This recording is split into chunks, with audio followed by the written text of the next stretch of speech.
Assalamualaikum warahmatullahi wabarakatuh. Halo teman-teman semua, jumpa lagi di channel Novinaldi. Baik, kita lanjutkan video kita yang kedua mengenai pemrograman Kotlin dan framework Coordinator 4 yang mana sebagai backend-nya. Baik, pada video yang kedua ini kita coba membuat insert data ya di pemrograman Kotlin. Namun sebelum kita masuk ke Kotlin, kita buat dulu API servernya untuk insert data. Jadi teman-teman silakan buka controller mahasiswa. Kemudian kita masuk ke function create. Di sini kita akan nambahkan script yang pertama, yaitu kita buat variable dulu dengan memanggil kelas model mahasiswa. Kemudian kita membuat variable untuk menampung parameter yang diterimanya nanti dalam bentuk method post. Misalkan nanti dia akan mengirimkan parameter MAS nomor BP, nanti kita sesuaikan saja dengan field pada tabel kita. Kemudian kita buat ya semua field yang ada, yaitu ada 5, nama, alamat, prodi nama, dan tanggal lahir. Kemudian ya jangan lupa ini. Selanjutnya kita buat panggil metode insert di coordinator itu. Untuk insert datanya cukup memanggil satu metode saja, yaitu insert. Jadi model MAS, kemudian insert data, insert, kemudian array di sini.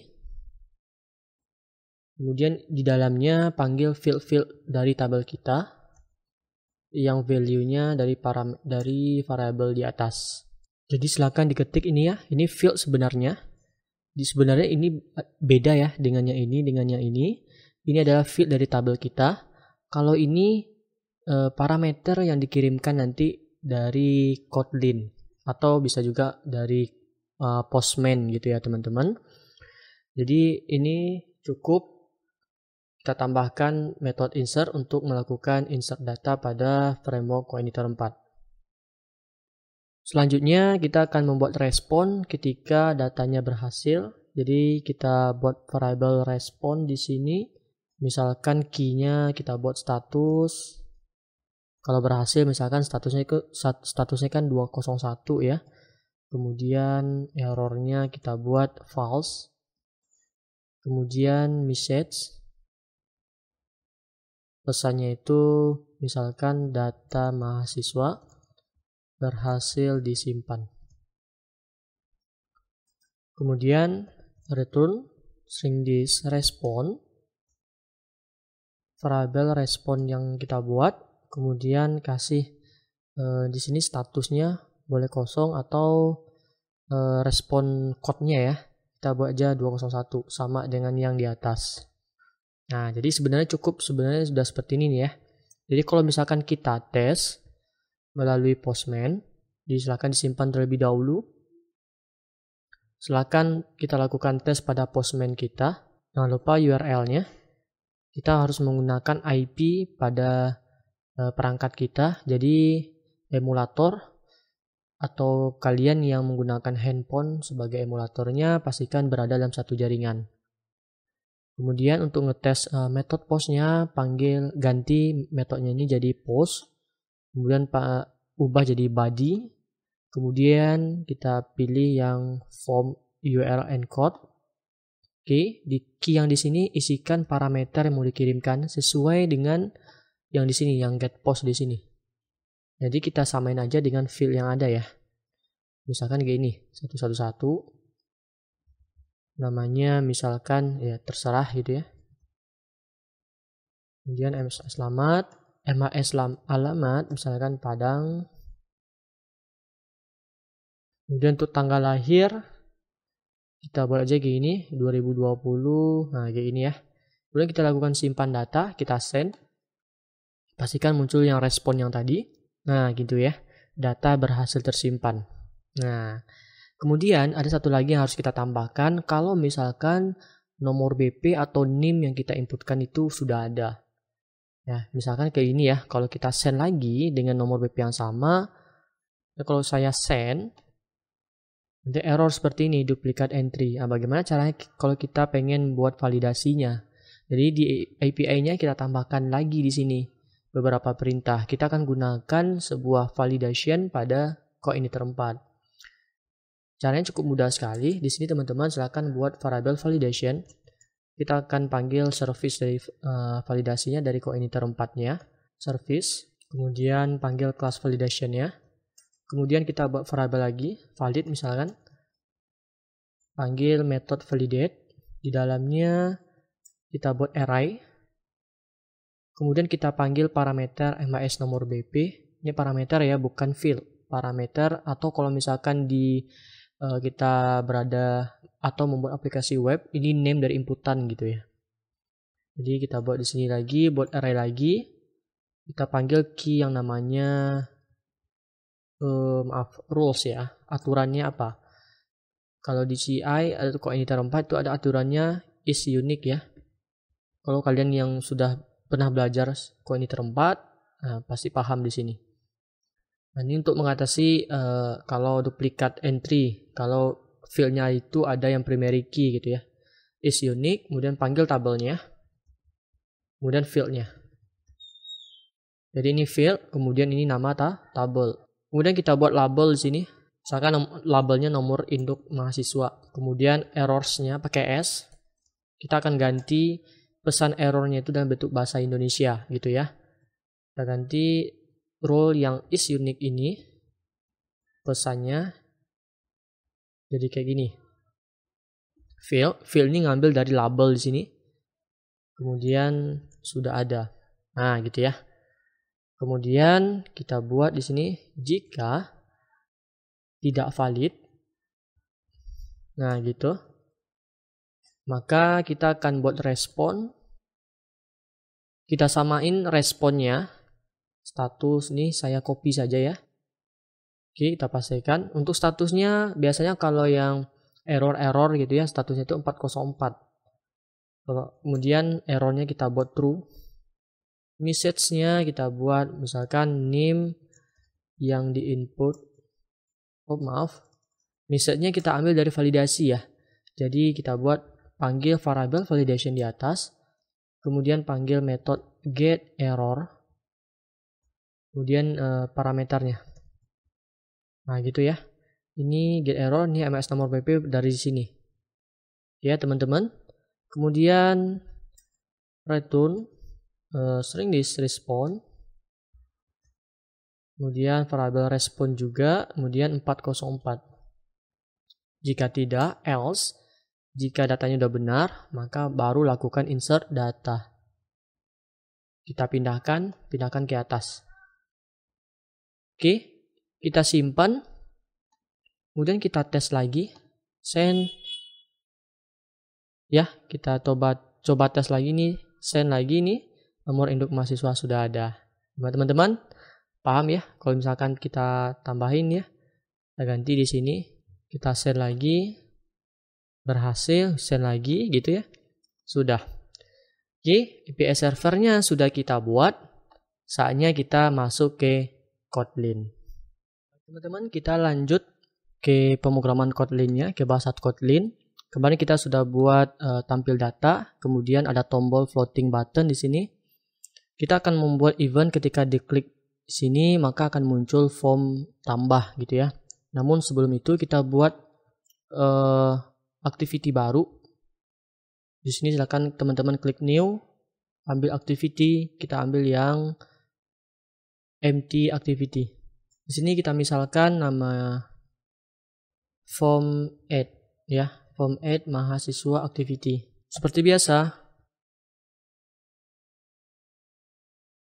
Kemudian di sini tambahkan binding sama dengan activity form mahasiswa binding, inflate, layout, inflator. Kemudian di sini kita ganti dengan binding root. Selanjutnya kita akan buat bukan di sini ya, tapi di bagian activity-nya. Kita masuk ke bagian activity. Oke, di sini kita buat binding. Kemudian button add, klik set on click ya, on click listener. Kita akan arahkan start activity, kemudian intent, kemudian ambil Di sini masih merah, HLT enter ya. Kemudian this, kemudian arahkan ke form add activity class Java. Oke, hasilnya seperti ini. Baik ya. Kalau kita tes, silakan dijalankan terlebih dahulu ya teman-teman. Baik teman-teman, ini sudah jalan. Ketika klik tombol tambah, pastikan muncul activity kosong seperti ini. Baik, selanjutnya kita akan desain formnya.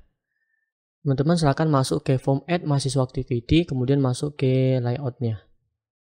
Klik di sini. Oke, kemudian ambil split. Kita akan tambahkan komponen material untuk text inputnya. Di sini teman-teman tambahkan ya text input. Nah, di sini yang materialnya kita cari, ambil yang input edit text ya. Kemudian di sini width-nya match, height-nya wrap. Untuk atribut-atributnya, teman-teman silahkan ketik saja ya.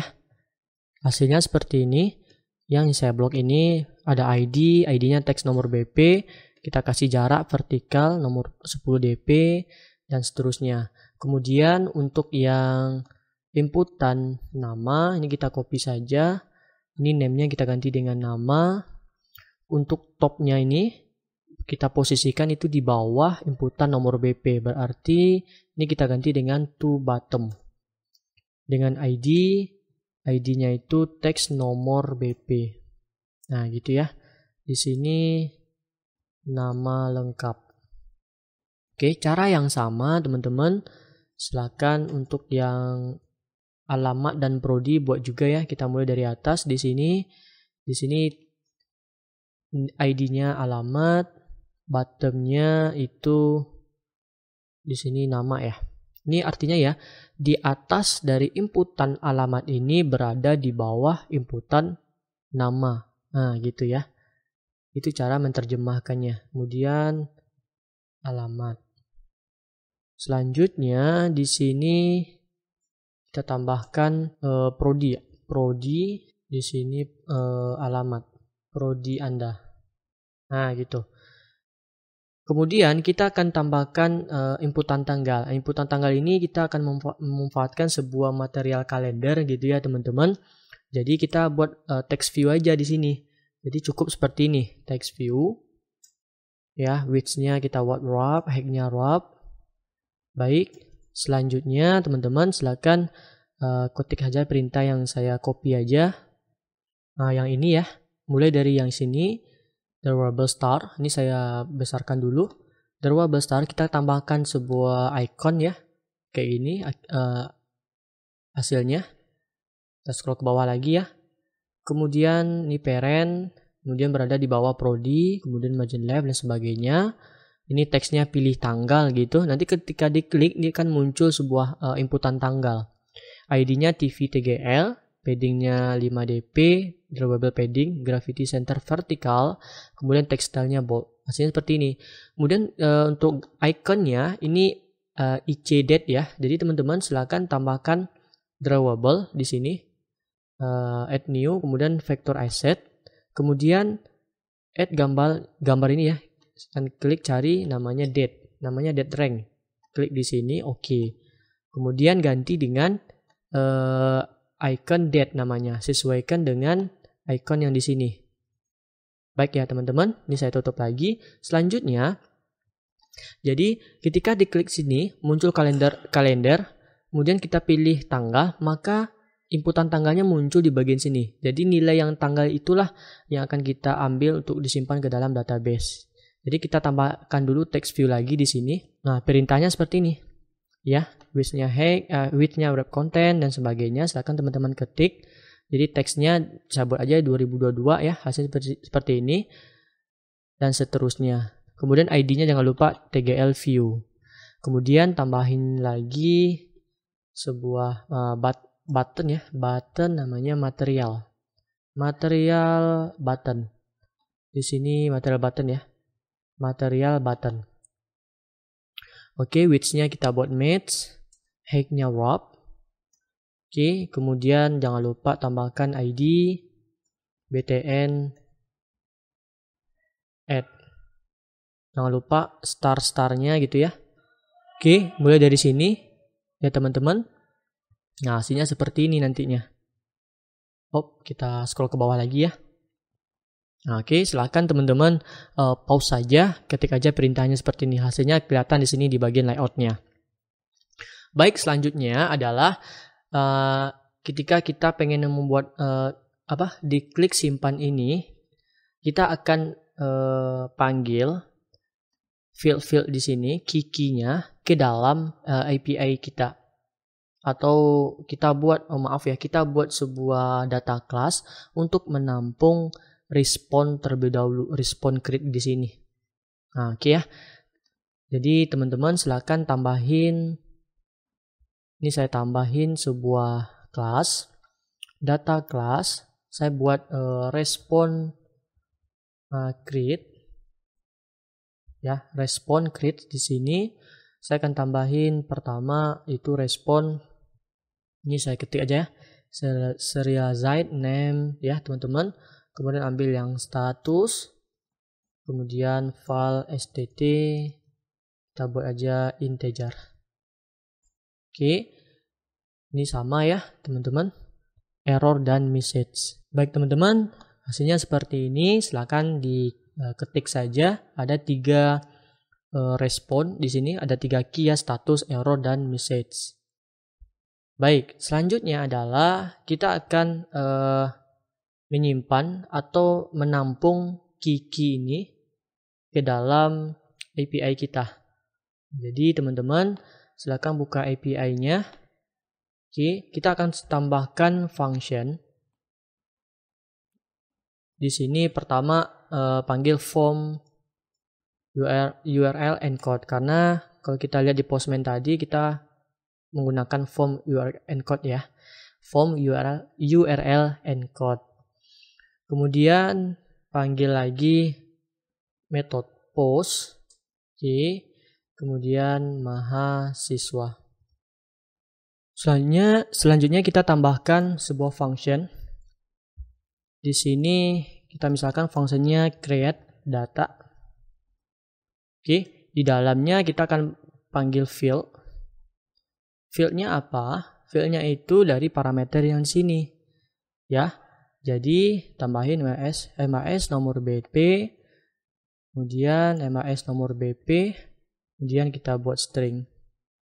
Oke, cara yang sama, hasilnya seperti ini nanti. Ya teman-teman, panggil fieldnya yang kita kirimkan dari Postman tadi sama ya. Harus sama tulisannya dengan parameternya.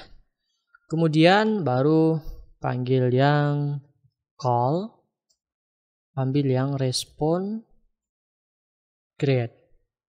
Ya, respon create. Sudah nih teman-teman.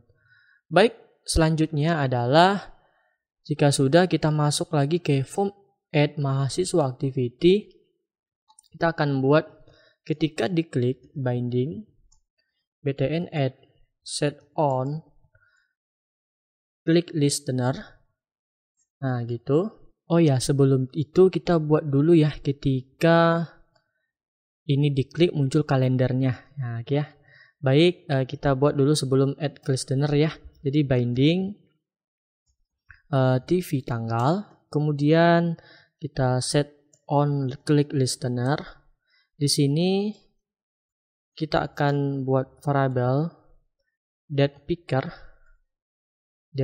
di sini, kemudian sama dengan date picker dialog titik on date besar ya, onnya besar, listener, kemudian ini kurung kurawal, tadi kurung biasa kita ganti dengan kurung kurawal. Kita buat parameter view, kemudian year, kemudian month, kemudian day of, di sini day of months.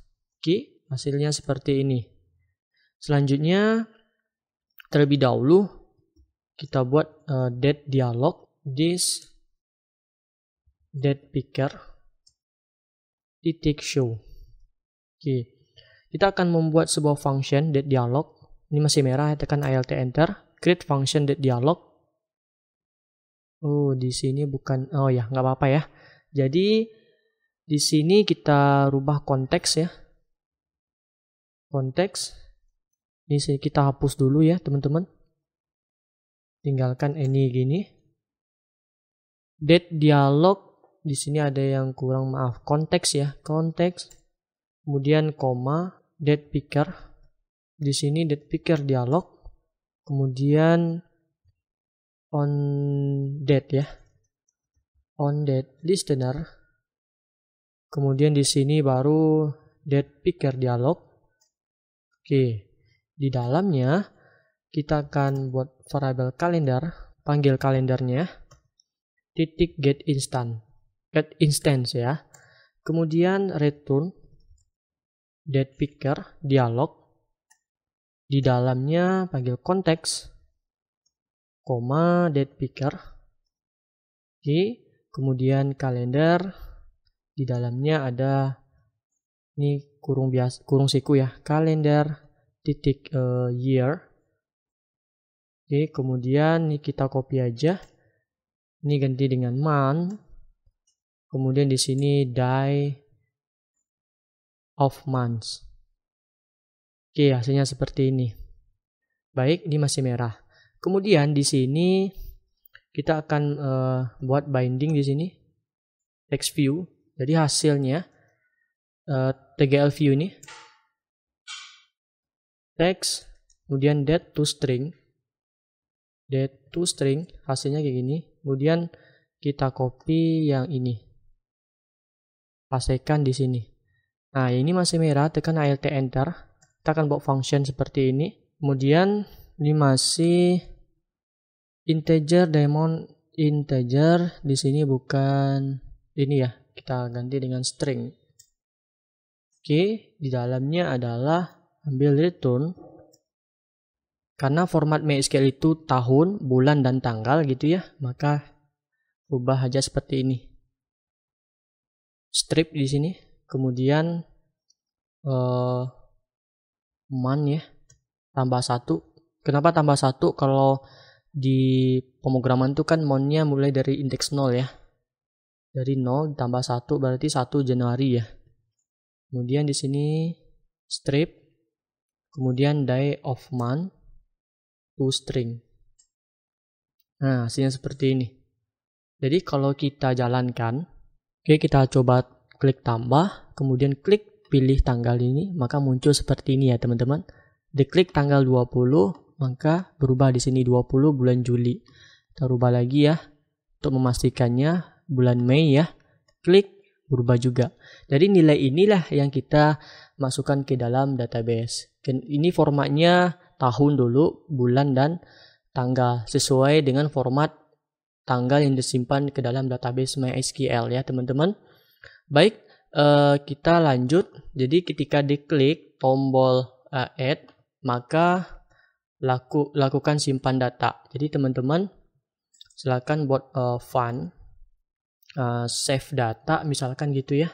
Di bagian save data ini kita buat variable dulu. Pertama nomor BP, kemudian panggil yang di sini kita buat dulu ya supaya kita tidak berulang-ulang ngetik binding, tambahin width binding di sini. Oke, kemudian file nomor BP txt nomor BP titik text to string. Cara yang sama. Silakan buat variable ya, nama, alamat, dan seterusnya. Oke teman-teman, selanjutnya adalah kita panggil respon client, kemudian instance, kemudian create data, kemudian nomor BP panggil ya, nama, kemudian alamat, kemudian prodi, di sini prodi ya, prodi, nama, kemudian di sini fieldnya. Kita lihat dulu di bagian API-nya MAS tanggal lahir ya. MAS tanggal lahir. Oke, di sini maaf. Ini alamat ya. Alamat prodi lahir. Jadi sesuaikan dengan variabel yang sudah kita buat. Kemudian enqueue.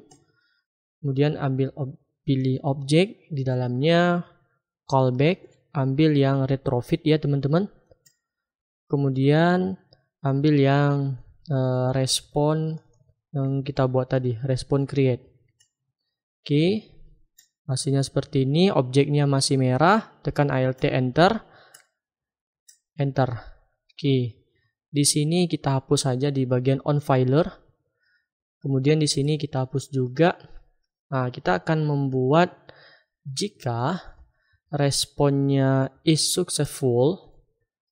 Nah, kita akan buat gini, TOAS make text. Di sini kita buat application context. Nah, kita panggil responnya. Respon yang ini. Jadi data tersimpannya ambil yang message ya.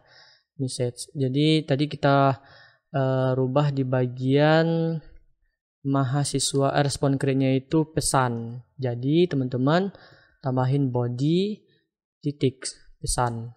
Di masih merah tambahin tanda tanya di sini. Kemudian TOAS long kemudian show. Nah, ketika diklik tombol simpan muncul responnya, misalnya data yang berhasil disimpan menggunakan TOAS, maka arahkan kembali ke tampil data. Itu cukup menggunakan finish. Nah, else jika tidak, nah gitu ya, jika tidak, di sini kalau misalkan error, kalau ada nomor BP atau NIM yang sama akan ada validasi tadi ya. Nah, jadi saya akan membuat seperti ini. Kira-kira perintahan seperti ini ya teman-teman. Ini dia JSON OBJ. Jadi kita buat variabel. Kemudian respon error body. Error body itu nanti pesannya dalam bentuk JSON ya. Jadi jasanya kita rubah dalam bentuk teks nantinya. Jadi teman-teman silahkan ketik aja. Selanjutnya pesan NIM sudah ada yang kayak ini. Yang ya nomor induk mahasiswa sudah ada. Kita akan tampilkan errornya di bagian inputan nomor BP. Jadi txt nomor BP set error kayak gini. Kemudian JSON OBJ. Kemudian get string. Kemudian panggil yang message. Nah, message yang ini. Ya teman-teman. Baik. Coba tes ya. Jalankan lagi. Kita coba tes jalankan kembali projectnya. Oke, kita jalankan kembali. Kita coba inputkan data, misalkan ya, 2323. Namanya terserah aja ya. Jadi kalau ini saya pilih tanggalnya. Oke, misalkan buat Padang. Ini terserah. Saya simpan datanya. Kita coba cek. Ternyata nggak ke save ya. Maaf, ada yang salah di sini teman-teman. Karena saya membuat sebuah function save ya. Jadi kelupaan di sini. Jadi tambahin dulu save data. Oke. Silakan apply change dulu. Kita coba kembali insert datanya. Kita pilih tanggalnya. Tanggal 20 Juli ya. Kita simpan. Oke, data berhasil tersimpan. Dia langsung ke refresh. Kita cek ke database. Oke, sudah ini teman-teman. Selanjutnya kalau misalkan kita input nomor BP yang sudah ada. Kita klik simpan. Error di sini. NIM sudah ada. Gimana teman-teman? Paham ya? Oke, semoga paham. Jadi kalau saya jelaskan kembali, ini sebuah perintah. Jadi kalau di Kotlin retrofit itu ada respon error body ya. Error body itu dalam bentuk JSON dia. JSON-nya seperti ini. Jadi kita nggak mesti perlu membuat model data class menampung ini, enggak. Jadi untuk errornya kita harus JSON yang ini kita rubah dalam bentuk teks. Kemudian sudah kita rubah dalam bentuk teks, maka kita text, maka kita bisa memanggil key yang di sini menggunakan perintahnya seperti ini, JSON object. Baik ya, teman-teman, cukup sampai di sini dulu untuk update dan delete data. Kita lanjut ke video selanjutnya. Terima kasih. Semoga bermanfaat ya. Assalamualaikum warahmatullahi wabarakatuh.